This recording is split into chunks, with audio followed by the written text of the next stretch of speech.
your martial arts movie podcast. I threw that shit before I walked in the room. Featuring drunken Thai boxer, Will. Too bad you will die. The also drunken wrestler, Mark. I said I don't want trouble. And drunken karate master, Zero. You've lost your balls. And now, Talk. I know Kung Fu. You know, baby. Fists of Fail. I finally replaced my cup, the one that I talked about in the last couple episodes that, finally met its end. Speaking of meeting its end, Game of Death. Oh shit. The worst intro ever. My god, that was a horrible segment. You win some, you lose some. Sometimes you just don't have it. You don't have your mojo when it comes to intros. Oh boy. And on the topic of being distasteful, let's talk about Game of Death. Oof. What a way to end our Bruce Lee series with the first Bruceploitation film. No, it's not the first. It's not technically the first. It's actually it's the Bruceploitation film. But maybe we should backpedal a little bit. Bruce Lee died right after Enter the Dragon. In fact, he didn't even see the premiere of it. And then people were so aghast by it that, in order for the studios, and by studios, I mean like everybody, like Hong Kong, America, mostly Hong Kong, they were so gung-ho about capitalizing on his death that they just released their own version of Game of Death based off of whatever notes that they had of it. So like you'll see movies like Enter the Game of Death, or what is that? I Love You, Bruce, or that movie. There's a lot of movies that are like capitalizing on Bruce's death. And those actually came out before 1978? Yes. Yeah. Okay, did not know that. Yeah, that's 78, right? So during that time, I think that's 6 years after Bruce died. 5 or 6 years after Bruce died. There was like a period of time where like all these Bruceploitation movies came out, and Robert Klaus, Warner Brothers, they're just like, okay, or Golden Harvest, all those perpetrators responsible for this movie, they were just like in the back, just trying to figure out like how do we make this a working title so we can milk Bruce for as much as possible. And oh boy, this disgrace finally hit theaters in the late 70s, and it's hard to sit through, man. It's pretty. You know what? You could make the argument that maybe they were trying to just finish Bruce Lee's last film, right? They were trying to pay homage to him. They were trying to do service to what he was trying to do before, he met his end. And you might say it had good intentions until halfway during the movie you see that they use footage from his actual funeral, and then you realize like, oh god, this is fucking disrespectful. Oh boy, yes it is. You can if you're innocent or naive enough, you might believe, maybe they're maybe you can believe that they're trying to pay homage to him, but no, this is just straight up incredibly disrespectful. Like you can feel him rolling in his grave as you're watching this movie. It's pretty egregious. And like watching this movie, this is my second time watching this movie. I will say all those things I just said are true. It's very distasteful. It doesn't hold up. And whatever footage they had of Bruce's original fight footage that they utilized in the film is so scant, and it doesn't work the way that they edited it together. With all that said, at times it's actually kind of funny. This movie can veer slightly into the so bad it's good territory. Man, this is another Bruce Lee film I've never seen before. And I was having a ball with it the first maybe 10 minutes, because I thought the whole movie was going to be just Bruce Lee footage, like shoehorned in there with like weird reaction shots. Or maybe the whole time they were just going to have a cardboard cutout over the actor's face. And because when that happens, oh my God, that was it was just so funny to see. like so blatantly like horrible that it was entertaining for me. Yeah, you know what? There's two specific shots. Obviously, you're referring to. One is yes, like they had the Bruce lookalike. Not even lookalike. They just got some Chinese guy who like vaguely, very vaguely looks like Bruce from like a profile shot angle, and then they just slap on like they cut out a picture of his face and put it on the mirror. Yeah, and they just recorded the mirror, and it looks really bad. And then another instance is when I think they took the shot from Way of the Dragon, and Bruce is just like staying there, like shirt off, and they just have a paper cutout of a towel over right to match up with the shot they have in the actual movie. It's I wanted more of that. I was hoping it was just going to get so ridiculous in them trying to meld footage together. It was going to be hilarious. And that one scene, I was loving it. I was like, oh, this is so stupid. This is bad. I want more.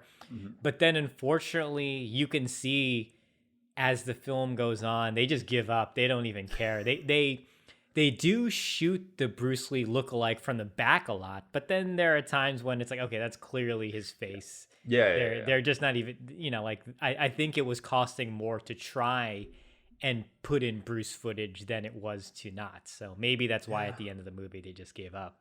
Right. It's I mean, okay. Let's go back. I mean, and put yourself in the 70s.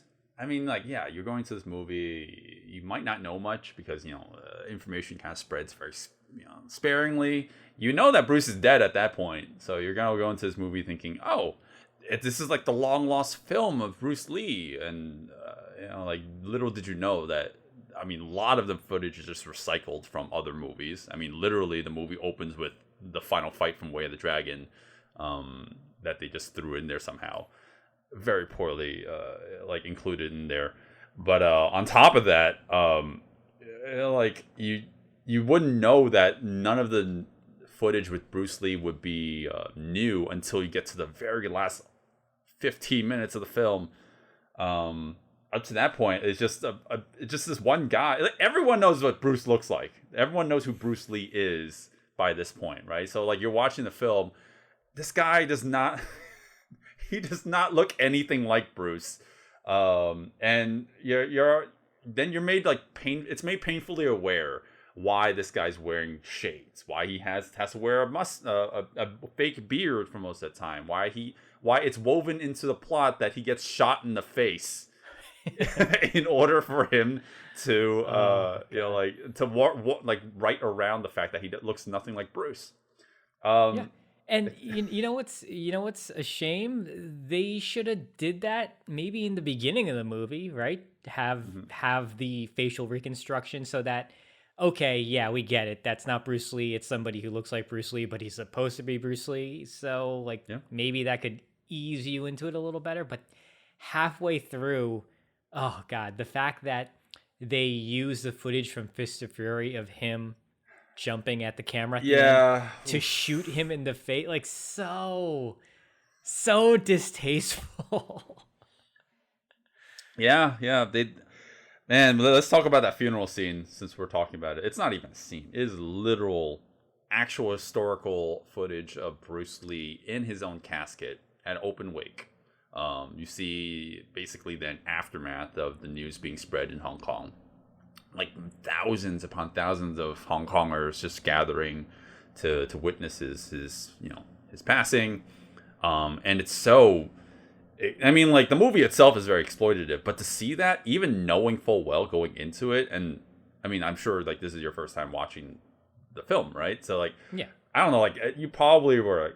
I feel like stunned watching it the second time going through it. I'm like, man, this is extremely morbid. It's so like I've said the word distasteful several times, but it doesn't even begin to describe how wrong it feels.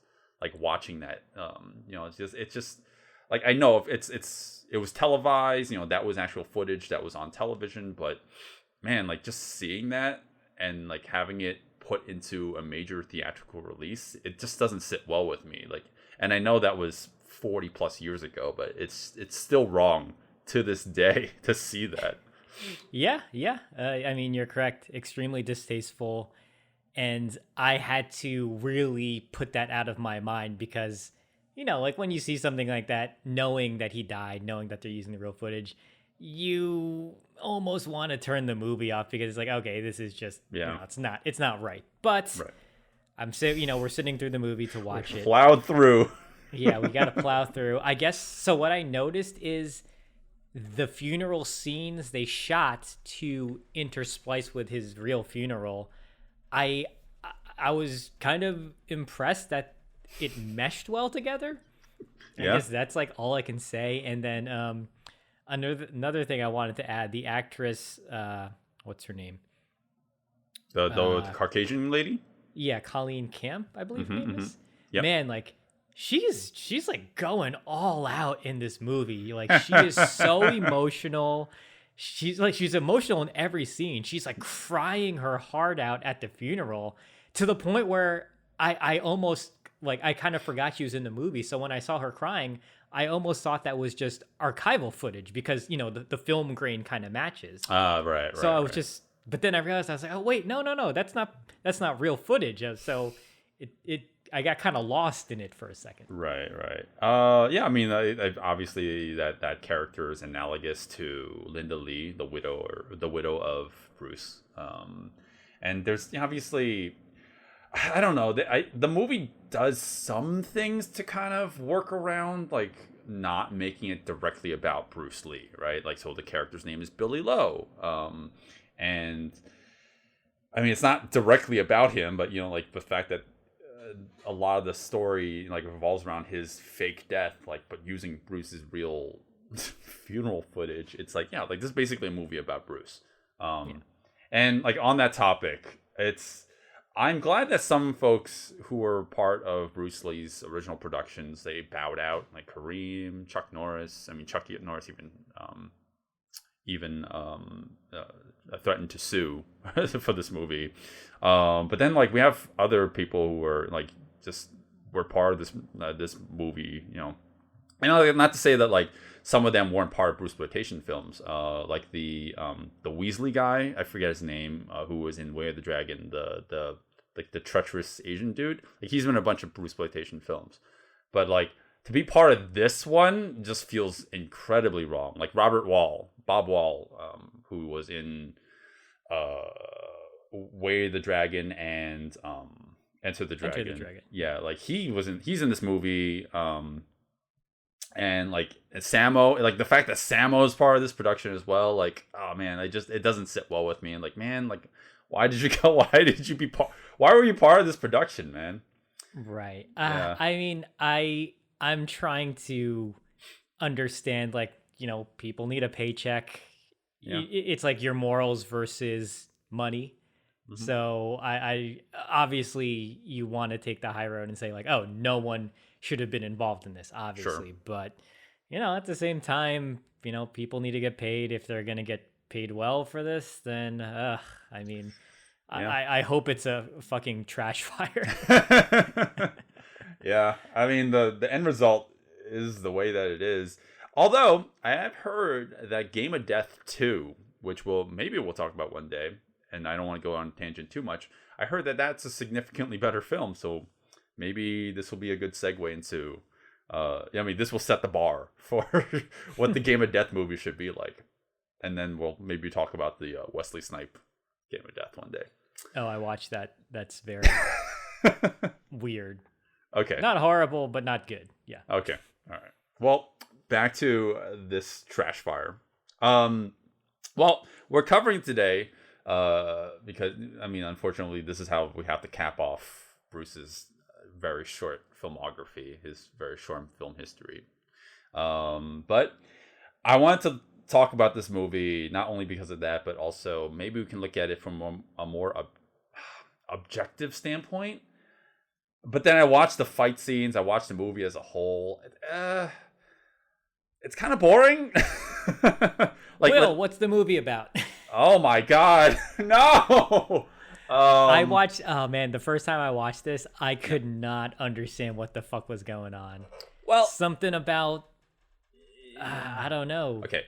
Music industry people threatening. Oh, Yeah, because the one girl's a musician, yeah. and they start, and then I don't know if it's the mob or like the heads of the martial arts association are threatening Bruce Lee's girlfriend for some reason. I can't remember. Oh, this is my second watch, and I didn't even get all that. I just got the connotation that these bad guys want Billy Lowe, not Bruce, to join their organization. He refuses, so they are threatening him and his girlfriend, and then he has to fake his own death in order to. And then after he fakes his own death, he doesn't fake his own death. They try to kill him, but they don't succeed. Yes. And so then he decides to get the facial reconstruction. because he got shot in the face coincidentally. Yeah, and then at that point he has this scheme to, like, it's weird because like for like a solid 30 or 40 minutes it's him pretending to be dead, and then you think that because he's trying to lay low, he would have like this grand plan of how to like get revenge and kill the people who try to murder him. But no, he just walks up to the main bad guy and tries to choke him in broad daylight. It's like, what? That was your grand plan? Like, get a gun.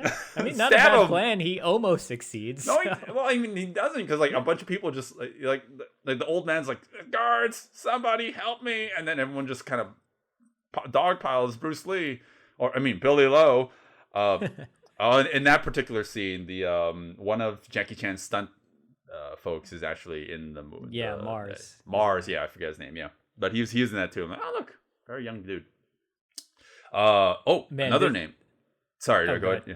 I was just gonna say, this movie is so characteristically un-Bruce Lee in the fighting, and because like he just gets his ass kicked so much. Yeah, in all the fights. I was like, man, like I like that he's taking damage because we never see that, but if this was really Bruce Lee, he would not take that beating at all. No, he would not allow that. Yeah. Right. He loses a lot of the early fights.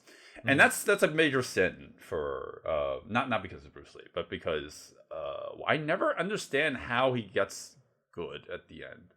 Because he loses the majority of the fights, and then suddenly at the end he's a badass. Like, how did that happen? Yeah, it doesn't gel really well. I like it because it's Bruce Lee not being invincible the whole time, but it doesn't work in the grand scheme of the character or the movie. Fair. I mean, when we have a little, it starts to wane a little closer to what you like like I guess both of us like in action choreography, which is like longer bouts of fighting. And that's something that's characteristically not Bruce. Bruce's, his style very much is like, I mean, we've said it several times in the last couple episodes, like hard, fast strikes once or twice, nothing too flashy, end it as quickly as possible, efficiency over everything. And here we get like these much longer fights, and sometimes it gets so exhausting, and I just don't care. It goes the other direction, but at the same time trying to emulate Bruce's style, so it doesn't work because what makes Bruce's style of fighting work is the fact that he can pack so much power and speed and end the fight quickly, or can just show off how like incredibly athletic he is. Here it's like, yeah, we're trying to emulate it, but like we're not understanding the essence of like what makes Bruce's style so effective. Like they got everything wrong. They basically got everything wrong in terms of even comes to the action itself. But yeah, I don't know. So I just want to say, when it comes to the action of this movie, I didn't mind it. I'm really just trying to take myself out of the fact that this is a Bruce Lee movie. I'm just trying to look at it. Okay, generic action film, right? Right. Obviously, I know at the end that's really Bruce Lee. I'm trying to look at the stuff when it's obviously not him, and how I felt about it or what I thought about the choreography. And even though it's characteristically not at all like Bruce in those beginning fights, I didn't mind the choreography. I think I like those fights a lot better than the stuff in The Big Boss, because I really didn't like the fights in The Big Boss. And the stuff here is like, all right, well, at least there's a banter back and forth of choreography. It's, it's not the Bruce Lee style, but there's stuff going on there that I can kind of appreciate. Yeah. I mean, I don't know if you want to talk about like break down the specific action in Game of Death. But I mean, I think for this particular episode, we're gonna have to do this a little bit differently. Because the fights that we definitely need to talk about are Bruce's, I guess, original footage. Because the footage has been kind of like archived, and I think there was a documentary. Well, we both watched this, called Bruce Lee: A Warrior's Journey, and that has these obviously incomplete footage of Bruce Lee's original footage, just like cobbled together, trying to estimate what he had in mind in terms of like storyboarding, what his ideas and intentions were, and like making it like one cohesive like viewing experience. Obviously, there are things that are missing. Like sometimes there's missing dialogue, and like we don't actually know how some of the footage works together. But this is the one that they had in the documentary was like the best estimation of that. So that's like the uncut footage of all the fights that were recorded. But then there's the Game of Death version, which is just 11 minutes that they cut out of the hour of footage that they were able to get together, which most of it was just like outtakes and bloopers. So I think we should spend most of our time focusing on that, but not to say that like if there's any highlights from the actual Game of Death film, the Robert Klaus version that we're talking about, referencing right now, I guess now's the time to talk about them, because there isn't too much I think that's like unique about the movie in terms of the fighting outside of the footage from Bruce's Game of Death footage that they literally just try to transplant into this film. I don't know. Like I kind of liked the Sammo versus Bob Wall fight. I like that fight. It's like it's a ring fight, which I normally don't like, but I enjoyed the fact that it looks like they're really just pounding the shit out of each other. Yeah. They're both shirtless. There's nothing hiding padding, and in a few instances you can see they're clearly taking blows to the body in the back and forth, and it's kind of cool to see that. And then you realize that it serves no purpose to the story. I was just gonna say that. It just goes on, and I'm left wondering why is this here? Yeah. I mean, I like some of the maneuvers. I mean, Sammo's, like showing off how incredibly athletic he is. As always. I mean, this is a very young Sammo, right? He's doing his back handsprings. He's going for these like low leg sweeps. Like he collapses to the ground and he sweeps him. I kind of like that stuff. But you're right. This fight goes on for forever, and it serves no purpose to the movie.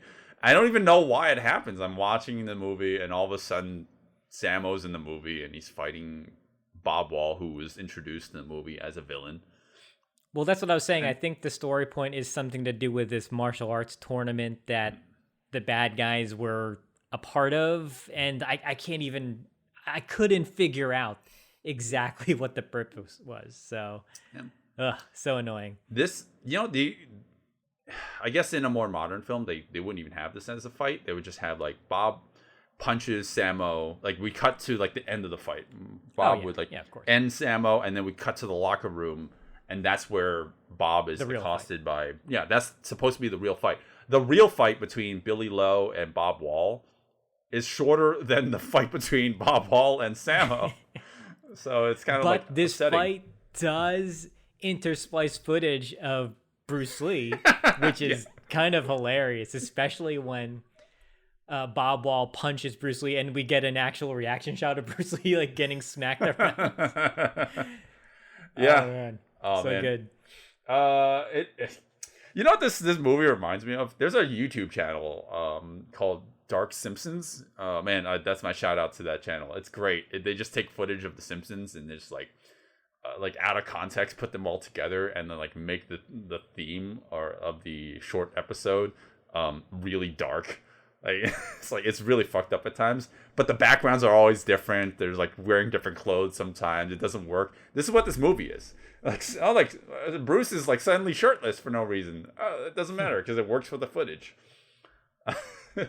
No, I don't know. There's I reference that one particular assault scene where he attacks the old man who is like the main mastermind behind the movie, and yeah, he has no plan. He just like goes up to him and just like starts choking him. I'm like, dude, like he has bodyguards. Of course they're gonna come out of the woodworks and just like start beating you down. And I like love his costume too, the mustache and the beard and the glasses. it's written into the movie that it was part of like facial reconstruction. Yeah, when he's drawing on the Bruce Lee picture, he's just drawing the mustache and beard. I lost it. I was like, no, no. I liked it because I remember watching this with a friend a long time ago, and we were watching it. We're like pretty bored with the movie, and and this fight, it's okay. It's very uncharacteristically not Bruce because like they have some of his movements down, but they don't understand like what the purpose of some of those hits are. Like he kicks a guy and then the guy just like gets right back up and comes back at him. Like no, that's the point of Bruce Lee's kicks like choreography in his movies is to show that like he kicks a guy and he's out. He's done. He's not in the fight anymore. But these guys just keep coming at him. There's one shot of him grabbing a guy. He's about to punch down, but then the next shot he's throwing a hook punch. It doesn't work at all. It's like I remember me and my friend were just like cracking up after that. And then Bruce does, or Billy Lowe. He gets into a position where he's pinned down to the ground, and he does my least favorite kick. I was gonna say, yep, your favorite kick. But he's like lying down, so it's like the lying down version of my least favorite kick, where he's like kicking over his shoulder. Yep, hitting the person like to the side and to the back. Yep. Doesn't work, but who cares? Yeah, doesn't work. I think that's like the only things I want to talk about when it comes to the unique footage. I don't know, are there any more highlights from the original or from the original footage? That was like it really. They try to do like a semi-action scene towards the end where it's Bruce kind of like playing cat and mouse with some guys on motorcycles. Yeah. He's like kind of karate chopping them like on the neck and whatnot as they ride by. There's like a motorcycle explosion. Mm-hmm. Nothing really interesting. They get hit into boxes. It's all fluff. It's just there to kind of pad out the timing. But there is one thing though. They do add an additional fight to his game of death footage. You remember he fights the final bad guy in the end after Kareem. Yeah. Okay, go on. And then they intersplice it with like other footage intersplice it with his real footage. So like they get some of his reactions to how the character is beating up the final bad guy. He's got like this poker. Sure. Weapon. Yeah. Do you like that fight? Is that what you're trying to get at? No. I just wanted to point out that. Okay. Yeah, that it's there, and they're no longer trying to obscure the lookalike's face at that point. They clearly cut between the two, and it's so distracting at times. Yeah, I mean, since we're on the topic, I mean, yes, you might as well talk about how this movie, the Robert Klaus version of Game of Death, the original version, let's just call it that, unfortunately, how it differs from the I guess the Warrior Within version, which I can't say that that's the official Bruce Lee's envisioning of it, but again, that's the closest approximation we have to what we have. I was gonna say I think that probably is going to be the closest. They got his notes. Yeah. And they got his storyboards, his pictures, and I think they tried to be as true to what he wanted as they could. And they even acknowledged in the documentary, like, they're missing like 2 minutes of footage that is unfortunately just like lost to time. Like it doesn't exist anymore. So yeah, and then I got like say this just as a disclaimer. Like, there's so much. There's like tomes and tomes of Bruce Lee information out there. I mean, you can definitely get a lot of that information outside of just the two of us chatting about it. But there's there's apparently another version. Just doing a little Wikipedia search. Like, if you go into the Game of Death wiki, it says like there's Game of Death redo.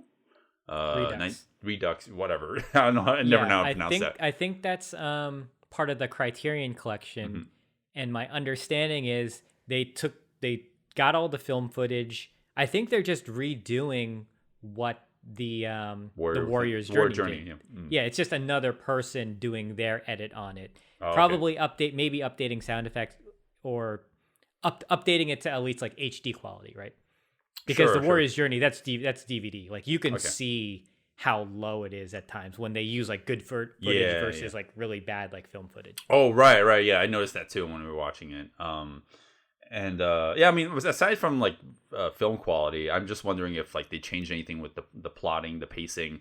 I'd be curious about that too. And it's funny because that guy is doing another version. He's doing a Game of Death Redux too. Yeah, like he wants to do another one, and I was like, I haven't even seen the other one. I don't have the Criterion disc of it, Gotcha. so I can't even tell. Right. I mean, again, there's thousands upon thousands of like information. Maybe like eventually we'll have like hundreds of versions of this.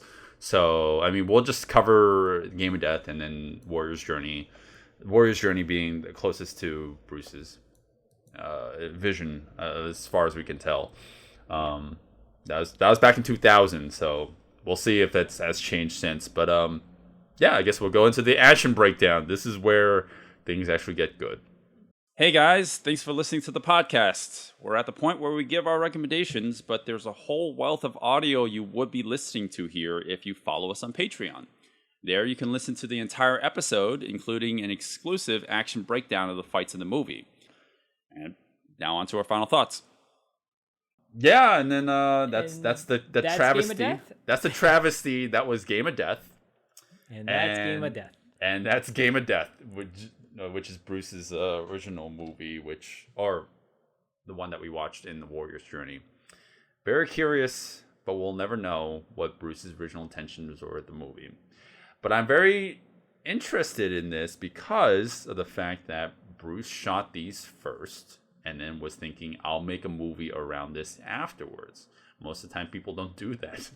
Like, especially in Hong Kong productions, they literally feels like they just film things chronologically because they're just like whatever, just throw that in there. But Bruce had different things in mind, which shows like there's a lot of planning and thought behind like the way that he had filmmaking techniques in mind.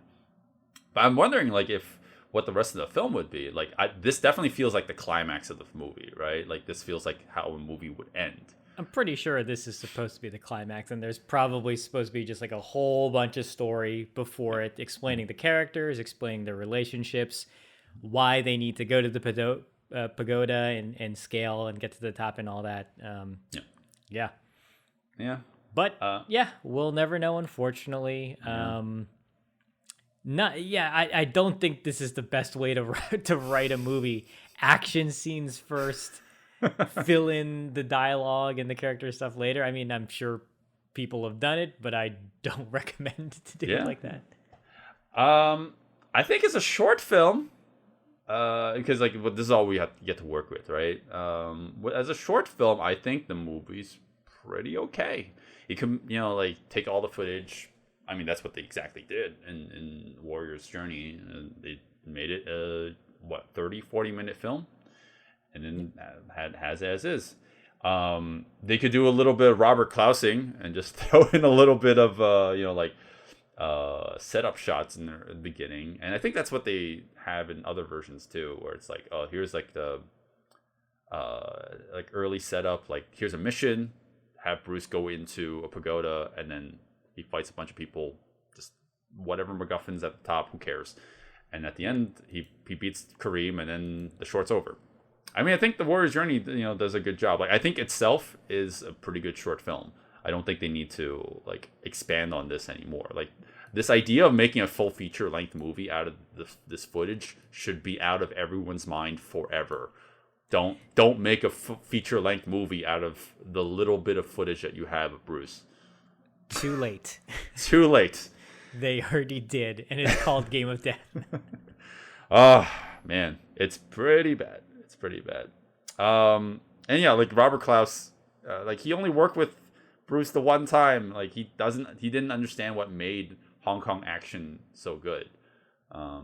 So yeah, like this kind of shows. So Zero, Game of Death. Did you love it or did you really love it?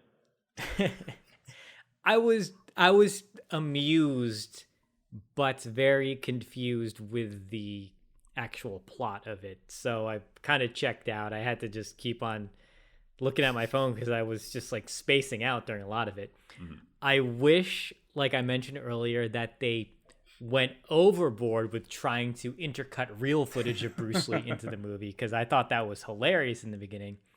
And they give up pretty much like after a third in the movie, and it's just like, hey, it's the Bruce Lee lookalike running around. They're not even trying to hide it like towards the end. Yeah. The movie's kind of entertaining because of that, but I mean, we mentioned it's pretty distasteful. Not sure why they did it like this, but at the same time, money. They needed money. Yeah, they want money. Bruce Lee was becoming a cash cow anyway, and yeah, I completely understand why they did it, even though they shouldn't have. They shouldn't have. Again, it's a shame though the way it all ended for Bruce. I mean, he was kind of getting big, but he didn't know. I mean, he was getting big in Hong Kong. Mm-hmm. Then he got the American movie deal, and they wanted to make a series out of Enter the Dragon. It was going to be, they were going to do more movies for it, and then unfortunately he passed. Yeah, he never knew how famous and how legendary he would become and how influential he is. So it's actually really a shame that we're ending this month the way that it is, because Bruce is such a iconic figure. I don't like to mythologize him. I don't like in terms of like what he is capable of, but in terms of martial arts movies, of course, like we do have some problems with it because the craft has evolved, like more modern martial arts movies, like they're obviously improved a lot. They're different from what Bruce had in mind, but he did pave the way for it. So this movie is a travesty on many parts because of that. It's just like it's such a shame, but if I were to say anything like a positive to end this, I'd say everyone should give the Warrior's Journey version or the Game of Death Redux or whatever like short version of the actual real footage that Bruce had filmed, whatever short version of it, a watch. Don't watch Game of Death. It's kind of amusing for like 10 minutes. And then it gets boring, and then it becomes distasteful, and then it gets really boring, and then the final footage happens, and it's not even the full length version of it. So it's like, why don't you just watch the Bruce's original intent? Yeah, A Warrior's Journey, highly recommend. I think you can watch it for free. It's on I think it's on Tubi or it's on Plex for free. So just watch it there. It's great because it's a documentary. It just basically highlights a lot of his life, and then it goes into the specifics of A Game of Death, like what they had, what they were trying to do, and then it shows you the footage. So if you're a fan of Bruce Lee, you get to see all that. God, like it's like 30 minutes long. It's a lot of stuff. It's the final third it's the final third act of a movie, pretty much. Yeah. I'm imagining that the movie that Bruce had in mind was super simple, like because the fact that we have so much fight footage. Or maybe a lot of it was meant for the cutting room floor. Maybe Bruce just wanted to film as much as possible and then figure out later. I mean, that's what it feels like anyways, what we're seeing. So, don't watch Game of Death. don't support that movie. So, I don't know. I can't believe we're ending this month like this. Well, Bruce, here's to you. And I guess happy birthday. This is his birthday month, right? So yeah, Oh yeah, I forgot. That's why we're doing this. Oh, and happy Thanksgiving. And happy Thanksgiving too. Yeah.